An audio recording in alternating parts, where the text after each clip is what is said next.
안녕하십니까. 정은입니다. 오늘이 그 42장입니다. 2장인데 말 그대로 42장경의 마지막 강의가 되겠습니다. 그리고 42장은 어떻게 참 이 경 구성이 마지막 장이어서 그런지 모르지만 우리가 그 금강경에서 오한이 나오거든요. 유관, 천안, 해안, 법안, 불안 나오는데 불안, 부처님의 경지에서 보았을 때, 또 우리가 열애안이라고도 표현할 수 있습니다. 열애의 눈으로 보았을 때 그런 표현이라고 42장의 내용이라고 할 수 있습니다. 어쨌든 간에 저도 42장을 하는데 조금 감개무량합니다. 지금 말씀드리자면은 지금 아마 저를 통해서 인터넷을 통해서 만나고 있으시는 분들이 궁금해 하실 거예요. 스님께서 어디서 강의를 하셔서 올리나 싶어 하실 건데 지금 제 강의는 42장까지 하실 때 강의는 순전히 녹화를 통해서 만들어지고 있습니다. 실은 어디서 강의를 한 게 아니고요. 그다음에 제 강의를 할 때 듣는 청중은 우리 PD 하시는 우리 보살님하고 카메라 거사님 계시고 가끔 오시는 뭐 한두 분 이렇게 해서 순수하게 녹화를 통해서 만들어주고 있었는데 이제 마지막이 되는데 그렇게 해서 아마 지금 이렇게 보고 있었습니다. 그리고 궁금해 하셨을 것 같아요. 스님이 녹화를 통해서 그냥 이렇게 강의만 하니까. 그리고 정말 여기에 있는 물이 폼으로 나눈 건지 진짜 먹어도 있는 물인지 아마 궁금하셨을 건데 진짜 물이 담겨져 있습니다. 실은 제가 말 나온 김에 한 잔 먹죠 뭐. 어쨌든 간에요. 42장 그 공부하기 전에 제가 여담으로 좀 말씀을 드렸고요. 본문 내용을 하고 또 마지막 간단하게나마 42장 정리를 한번 해보겠습니다. 내용을 보시면요. 불언 오시왕후지희 여가극진 시금옥지보 여와력 시환소지보 여패대 시대천계 여일하자 가짜라고도 읽을 수 있습니다. 여인가자 여일가자 시안욕지수 여도족유 시방편문 여화보치 시무상승 여몽금연 시불도 여안전화 시선정 여수미주 시열반 여주석오 깨달을 오자입니다. 깨를 오자 그 다음에 시도정 여육육무 시평등 여일진지 시흥화 여사시목 그랬습니다. 내용이 좀 많습니다. 실은 다른 장보다 좀 내용이 길어요. 불언 부처님께서 이렇게 말씀하셨어요. 나는 이렇게 보고 이렇게 생각한다라고 하는 요 내용입니다. 실은 부처님께서 말씀하시기를 오시왕후지 나는 왕후의 지위를 일단은 해석을 한번 쭉 해드리고요. 그리고 간단하게나마 말씀드려야 되겠네요.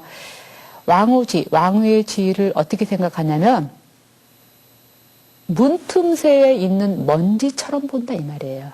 왕의 자리라는 거를. 그 다음에 시금옥지보 여화력이라 금과 옥이요. 세상 사람들이 가장 귀하게 여기는 금은 보석을 와력, 기와 조약돌처럼 본다 이 말이에요.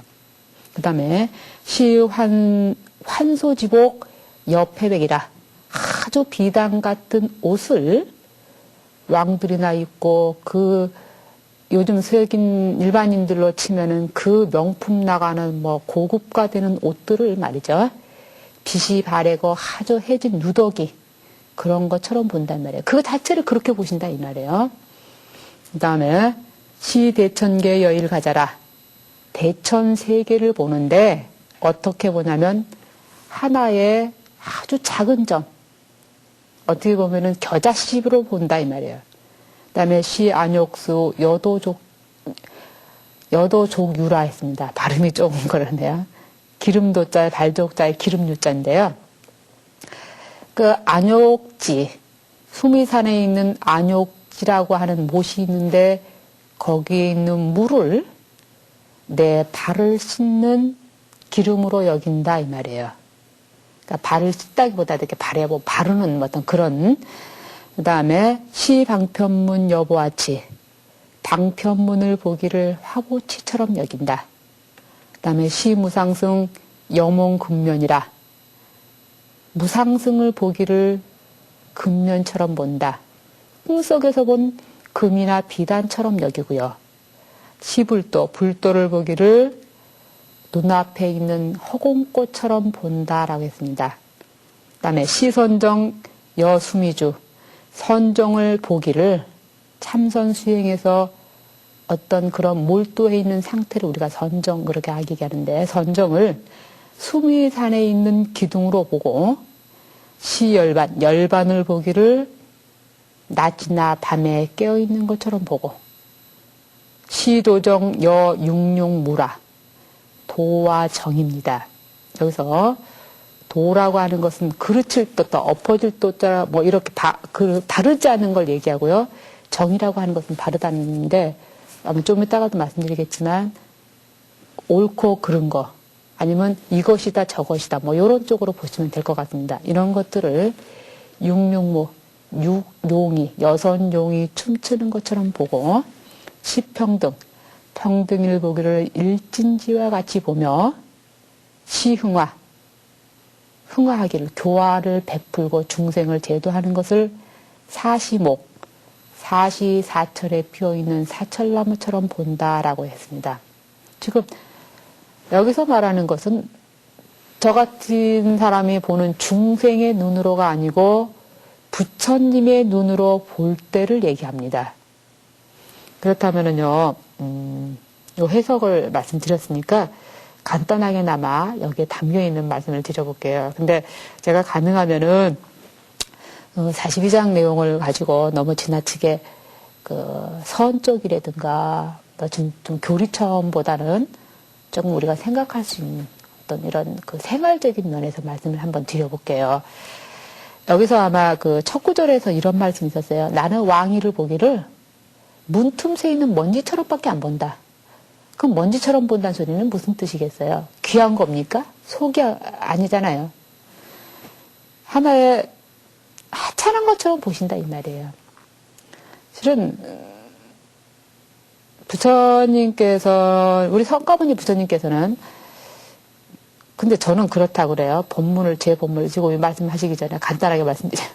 저는 굉장히 부처님하고 지금의 저하고의 2500년 년이 차이나가지고, 저는 그렇게 멀리 있는 것처럼 안 보여요. 항상 그냥 가까이 이렇게 있는 것처럼 얘기하고요. 저도 모르게 습관적으로 굉장히 부처님, 석가모니 부처님 이렇게 얘기하면은 흥분할 정도로 얘기를 한대요. 이렇게 사람들이. 그래서 저는 솔직히 말씀드리면 저는 저 윗대, 물론 지금 주위에 스승님도 계시고 그렇지만은 가장 가까운 저를 이끄는 스승은 부처님이라는 생각이 들더라고요. 근데 시공간을 떠난 부처님이라는 생각이 좀 솔직히 들어요. 그래서 지금 이 말씀이 나오니까 좀 너무 좋아요. 부처님 얘기를 하게 되면 지금 또. 어쨌든 간에 석가모니 부처님께서는 왕이죠. 크샤트리아 왕족으로 태어나셨지만은 출가를 하셔서 아주 처절한 고행을 하십니다. 한 6년간에요. 6년간의 고행을 하시고 거의 성불을 좀 하셨을 때 마침 인도의 가장 성대한 국가였던 마가다국의 빈비사라 왕이 찾아옵니다. 실은. 그래서 그 마가다국의 빈비사라 왕이 실은 석가모니 부처님을 굉장히 그 아주 왕자로서 출가해서 열심히 수행하니까 굉장히 막 존경을 했어요. 그러면서 이 마가다 빈비사라 왕이 뭐라고 얘기했냐면 부처님 앞에 석가모니 부처님 아마 그렇게 부르는지 모르겠습니다. 어쨌든 뭐 고타마 시타타마라고 부를 수도 있었겠죠. 뭐 출가 성불하신 지 얼마 안 됐으니까 성자시여 당신은 카필라국의 왕인데 어떻게 보면은 지금 카필라국이 코살라국이라고 하는 나라의 거의 지배하에 있습니다. 제가 얼마든지 이 지금 고타마 시타타 성자께서 다시 세속으로 돌아가서 왕자리를 하고 그러신다면 내가 얼마든지 그 카필라국이 다시 번성하는 데 도움을 주겠습니다. 그러니까 코살라국에서부터 벗어날 수 있도록 내가 얼마든지 왕권으로서, 그러니까 군사력을 동원해서 내가 도와줄 테니까 다시 왕위를 이게 가시니까, 그러니까 세속으로 다시 돌아가서 왕이 되고 싶지 않습니까? 라고 묻습니다. 그때 이 부처님께서는 뭐라고 말씀하시냐면, 나의 카필락을 구할 뿐만 아니고 많은 중생을 제도할 수 있는 것은 나는 세속의 왕보다는 이런 성인으로 살고 싶어 한다라고 하는 부처님의 이렇게 말씀을 하셨습니다. 그러니까 어느 차원에서 보느냐 이건데 지금 부처님께서는 세속에서 원하는 그런 명예욕보다는 수행자로 남아있기를 실은 부처님께서는 원하셨습니다. 그래서 아마 그 왕위를 문틈새 있는 먼지처럼 볼 수 있다라고 하는 게 이런 표현이 많이 나오고요. 아마 제가 언젠가도 말씀드렸던 우리나라의 자장률사, 신라의 자장률사도 그러셨죠. 이런 자장률사도 왕족 계급이셨는데, 아니 왕족 계급이 아니고 왕족 문중이었죠. 뭐 고문중이셨는데 이렇게 절대로 왕가에 나온다든가 그 정권에 나가지 않고 수행하겠다라고 하는 그런 굳건한 믿음을 가지고 계셨었고요. 한번 말씀드렸었어요. 제가. 아무튼 그러신 분이 많이 있습니다. 우리 또 중국의 남악 그 산에 그 은둔한 수행자가 있는데 나잔이라고 하는 스님이 계셨습니다. 이 나잔이라고 하는 스님은 아마 그 당시가 아마 현종 때 인물이니까 8세기 되겠습니다. 그리고 신수라고 하는 아주 큰 스님이신데 중국에서는 당나라 때 신수 스님의 그 손잡벌 되는 제자이신데 이 나잔이라고 하는 스님은 당시에 아주 굉장히 성자로서 아마 알려주셨나 봐요. 근데 마침 이 스님은 굉장히 은둔한 수행자였어요. 뭐 밖에 나가서 뭐 좀 사람들을 많이 제도하는 것도 아니었고 그렇다고 정치권하고 가까운 것도 아니었고 이러셨나 봐요. 그래서 당시에 당나라 현종이 나잔 스님한테 너무 그 귀의를 받아서 나름대로 굉장히 존경하는, 그러니까 그 모습이 존경스러우니까 이렇게 모시려고 그랬어요. 왕궁으로 몇 번. 그런데도 이 나잔 스님은 절대 그런 왕궁이라든가 어떤 그런 그 장안에죠. 왕이 계시는 그런 쪽에 절대 가지를 않았어요. 그래서 현종이 한 번은 그 관직에 뭐 이렇게 왕사나 국사처럼 이렇게 모시려고 한 번은 신하를 보냈어요. 한번 모시고 오라고 보냈는데 마침 이 나잔 스님이 또 왜 나잔이라는 이름이 왜 그러냐면은 나잔이라는 자체가 굉장히 추하고 옷도 더럽고 누덜거리고 이런 옷을 입었다고 그래서 우리가 나잔이라고 표현합니다. 실은. 그러니까 이 스님은 그렇게 평생을 두타행을 하셨다고 하는데 어쨌든 간에 그 현종이 보낸 신하가 나잔 스님한테 갔어요. 그래서 이제 이 현종이 이런 생각을 갖고 있습니다. 이렇게 뜻을 전했어요. 그런데도 이 나잔 스님은 말씀도 안 하세요. 말씀도 안 하시고 그 당시 어디서 이렇게 감자 같은 걸 구우셨나 봐요. 식사로 공양을 하시기 위해서. 이 구웠으니까 감자 그 더러운 게 얼마나 많아요.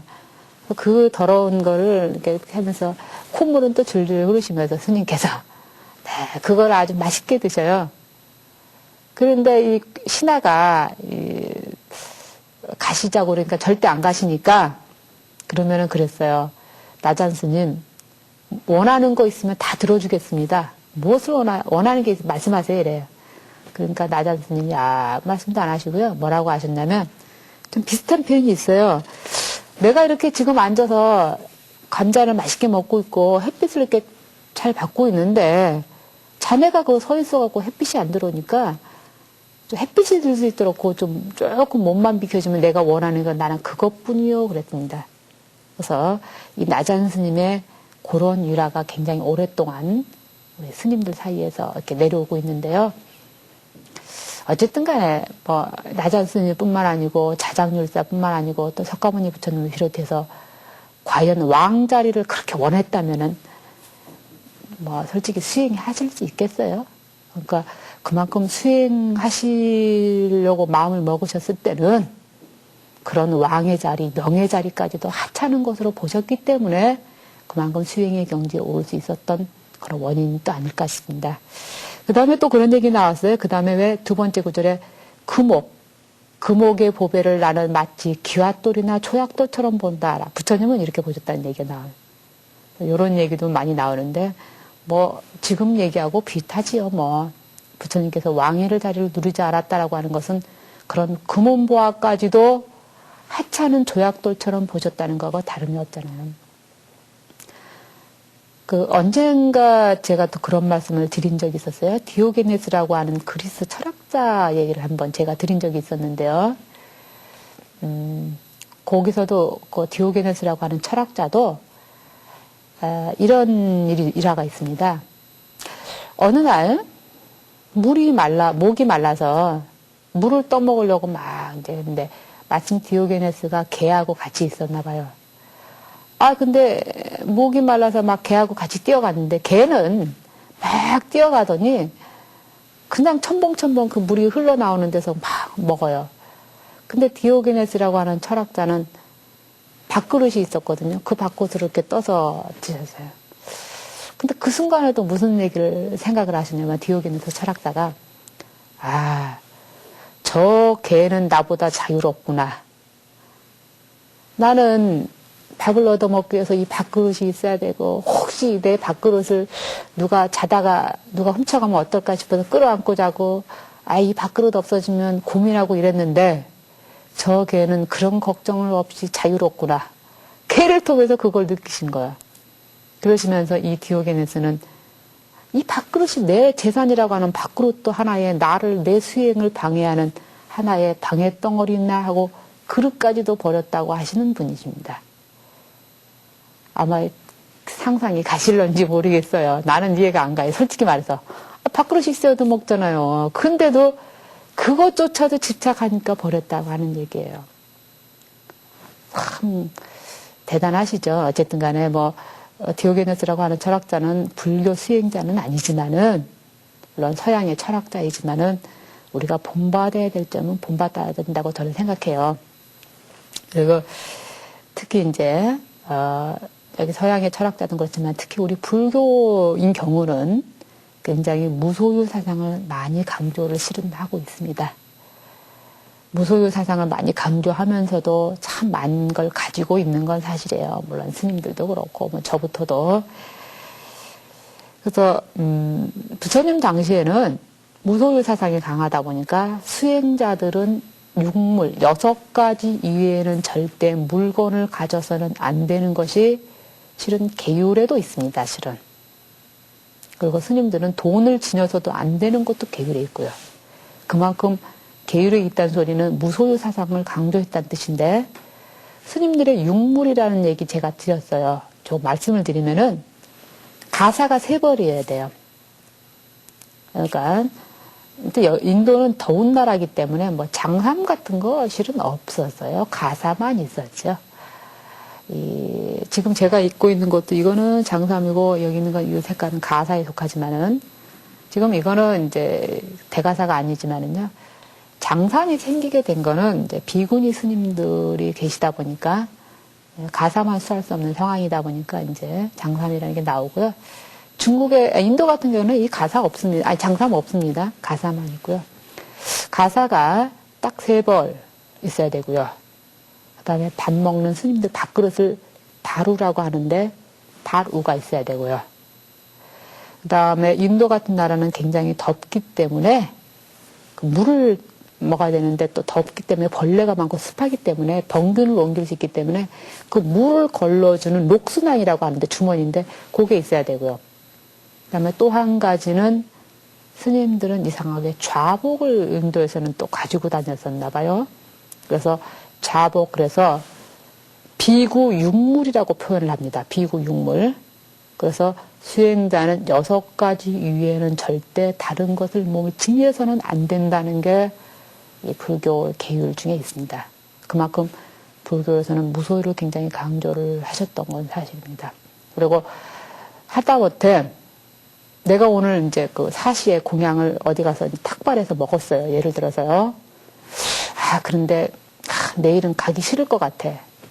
그래서 내일 것까지 그냥 한꺼번에 얻어오면 안 될까 싶어서 내일 것까지 얻어와서 어디다 파묻었다가 내일 먹는 거, 그건 어떨 것 같아요? 굉장히 효율적일 것 같죠? 그것도 계율에 위배되는 겁니다. 지금 먹는 거 위에 또 저축을 했기 때문에요. 그래서 특히 부처님께서도 수행을 엄격하게 무소유 사상에 엄격하셨기 때문에 제자들까지도 굉장히 이런 무소유 사상을 강조하고 있습니다. 그래서 금옥의 보배를 뭐 마치 기약돌처럼 본다. 뭐 어떻게 하냐 그러지만 설마 그렇게 하겠느냐 하지만, 근데 좀 이상하죠. 지금 한국 같은 경우는 또 그럴 수는 없잖아요. 스님들이 돈 한 푼 안 가지고 살 수는 없거든요.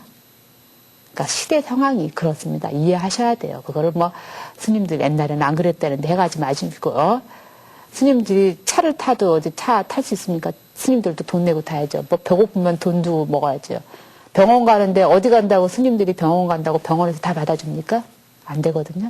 스님들이 뭐든지 그래 늘 연세가 들어도 아직까지는 불교 스님들 승려 노후복지가 안 돼 있다 보니까 스님들이 당장 늙으면은 노후에 참 그것도 그렇습니다.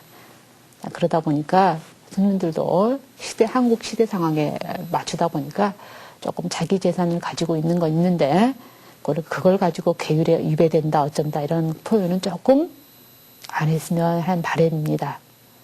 속으로 그럴 거예요. 뭐 개가 뭐 가재가 개편이랬다고 아마 스님이 또 뭐 이렇게 들으실지 모르지만 그거는 제가 스님이 아니더라도 할 수 있는 얘기입니다. 실은.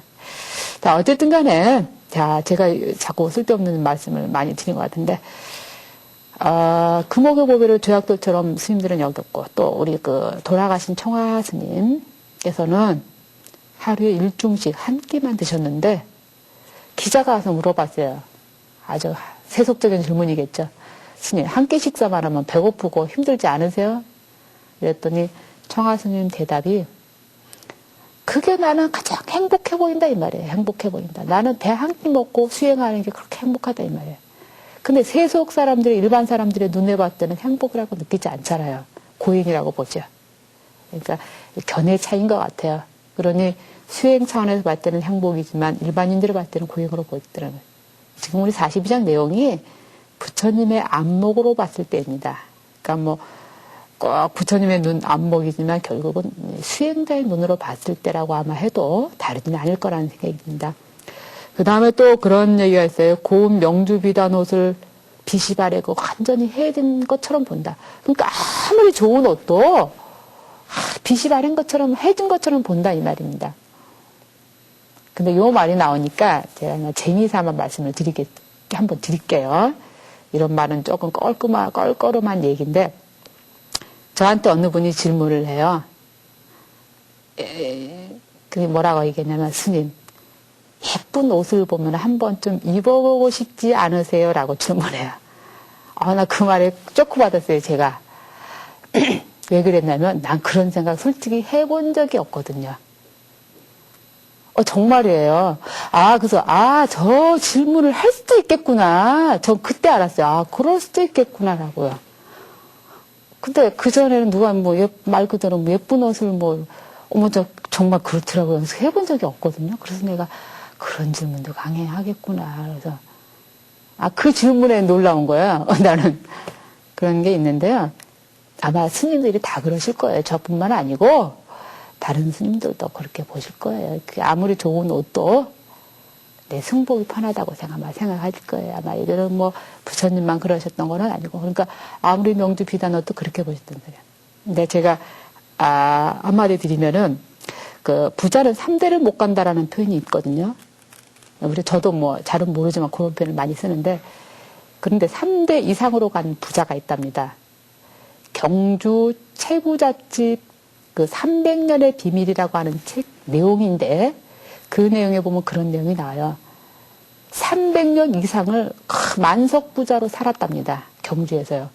근데 그 사람들의 그 가훈을 보니까 가훈이 뭐냐면 제가 참 좋은 말이 있어서 요 관련된 말이 있어서 했습니다.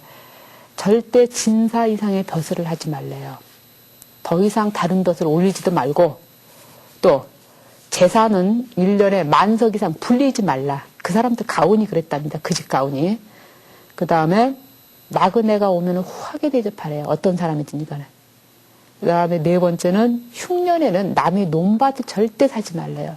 흉년 들었다고 해서 내가 부자라고 그래서 남의 논밭 거저 사갖고 말이지 그 사람들 원성 사지 말랬답니다. 그 다음에 다섯 번째 이 말이 있어요. 제가 요 말 때문에 요 말씀드리려고 그랬어요. 가문에 그 집안에 며느리가 들어오면은 3년 동안 명주 비단옷도 입히지 말라랍니다. 서민들이 입는 무명옷을 입히댔답니다. 아무리 시집온 여인한테 참 대단한 집안이에요. 그러면서 서민들이 어떤 옷을 입고 있는지를 알아야 내 비단옷이 귀한지를 알 수 있다라고 해서 시집온 며느리한테는 그랬다라는 거예요. 그래서 이 부분이 나와서 제가 말씀드렸습니다. 그 다음에 여섯 번째는 흉년이 들어서 사방 대민이 안에 내 집을 기망으로 사방 대민이 안에 굶어 죽는 사람이 없도록 만들었답니다. 아주 진짜 부자 중에 부자죠. 남한테 베풀 줄 알고 지킬 줄 아는 부자였다는데 이게 그 경주 채부잣집 300년의 비밀이라고 하는 책 속에 나와 있는 내용입니다. 그래서 제가 참 이렇게만 한다면 그런데 그 최준이라고 하는 사람이 마지막 그 최씨 집안인데 그분이 지금의 영남대 그러니까 옛날 대구대학 지금의 대구대학이라고 하면 하는 것 같은데요. 그 대구대학을 설립하신 분이랍니다. 그러니까 마지막 그 돈 그걸 가지고 참 좋은 교육 얻게 결국은 마지막 좋은 해양을 하신 거죠. 최씨 집안에서요. 그리고 이 최준이라고 하는 사람은 그 불교를 믿었는지는 모르지만 스님께서 그러셨대요. 어떤 말씀을 하셨냐면 어느 노스님의 말씀을 항상 가훈으로 삼았대요. 어떤 말씀이냐면 재물은 분녀와 같아서 한 곳에 축적되면 악취가 난다. 그러니 골고루 뿌려갖고 땅을 비옥해야만 된다라고 했답니다. 참 좋은 표현이죠. 이 말씀을 이 노스님한테 듣고서 평생을 그것을 신조로 삼았답니다. 그러니까 정말 부자는 이런 사람이 부자인 것 같아요. 그래서 제가 잠깐 옆길로 빠져서 말씀을 드렸는데요. 참 지금도 재물 가지고 참 욕심 부리시는 분들 있으실 거예요. 한 번쯤 요거 생각하시고요. 딱 떼서 그냥 어린 좀 소녀 가장이나 어려운 사람이 있으면 조금 보시 한번 해보세요. 저한테 안 줘도 되니까요. 자, 그 다음에 이런 표현이 있었어요. 나는 대천세계를 마치 한 개의 작은 겨자씨처럼 본다라고 하는 것입니다. 여기서 대천세계라고 하는 것은 이 우주 만물을 얘기합니다. 그 엄청나게 큰 그거를 하나의 겨자씨처럼 본다라고 하는 거예요. 이거는 과연 무엇을 말할 것 같습니까? 우리 아마 그 법성계라고 하는 의상대사 법성계 화엄 사상에 맞춰서 있는데 거기에 보면 이런 게 있어요. 일중일체 다중일, 일직일체 다즉일, 일미준중 함시방, 일체준중 영유실했어요. 결국은 한 작은 티끌 속에 조그만 티끌 속에 우주 만류가 들어있고 우주 만류 속에 낱낱 티끌이 되어있다라고 하는 겁니다. 물론 요거는 구체적인 설명은 좀 너무 길 것 같고 교리 차원에서 봤을 때는 중중무진의 연기 사상을 얘기하지만 또 부처님 견해로 봤을 때라고 하는 것은 부처님의 깨달음의 시각에서 봤을 때 그런 큰 것조차도 하나로 볼 수 있을 정도의 어떤 깨달은 시각으로 볼 수 있습니다. 그 다음에 안욕지의 물을 그 바르는 기름으로 여긴다 하는데 안욕지라고 하는 것은 히말라야 산 중에 있는 연못입니다. 그래서 이 지금도 안욕지라고 얘기합니다. 그래서 이 안욕지라고 하는 것은 번뇌가 없고 아주 맑고 시원한 경지를 얘기합니다. 거기에 기름으로 바른다 할 정도라는 것은 부처님의 번뇌를 다 끊고 어떤 그런 경지에 오른 거를 우리가 표현할 수 있고요. 나는 방편문을 마치 하나로 이루어진 보물덩어리로 본다라고 했는데 여기서도 보면은 그 방편이라고 하는 것은 우리가 뭐라고 다 아시죠? 방편이라고 하는 것은 부처님께서 중생들의 근기에 맞춰서 제도하기 위한 하나의 거짓이나 다름이 없어요. 근데 그 거짓이나 다름없는 것을 진짜 거짓으로 본다 이거죠. 그러니까 하나의 중생을 제도하기 하나는 것 때문에 결국은 그것도 하나 덩어리로 본다라고 하는 표현이고요. 그 다음에 무상승을 꿈속에서 본 금이나 비단같이 보고라고 했는데 이것도 최고의 깨달음이라고 하는 것은 아마 이 무상승이라는 말은 최고의 깨달음의 상위가 없는 그 깨달음이거든요.